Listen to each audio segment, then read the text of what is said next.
কষ্টের একটা গল্প। এক ছেলে আর একটা মেয়ে 2 বছর রিলেশন করার পর হঠাৎ একদিন মেয়েটা ছেলেটাকে বলল, আচ্ছা একটা কথা বলি। ছেলেটা বলল, বলো। মেয়েটা বলল, রাগ করবে না তো? ছেলেটা বলল, না। মেয়েটা বলল, আমাকে ছেড়ে যাবে না তো? ছেলেটা বলল, কখনো যাব না। মেয়েটা বলল, ভুল বুঝবে না তো? ছেলেটা বলল, না, বুঝবো না। মেয়েটা বলল, জানো আমার একটা অতীত আছে।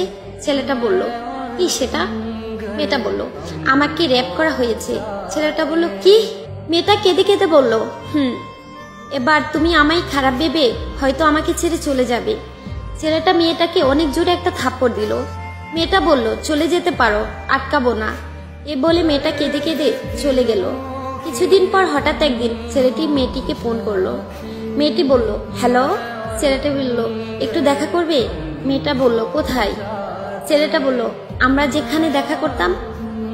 মেয়েটা বলল, আচ্ছা।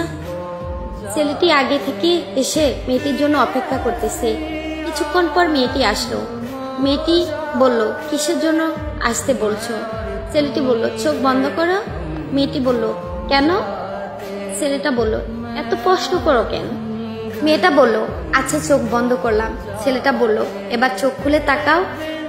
মেয়ে চোখ খুলে দেখে যে ছেলের বাবা মা আসছে। মেয়ে অবাক। ছেলেটা তখন হাঁটু গেড়ে বসে মেয়েটাকে বলল, তুমি কি আমাকে বিয়ে করবে?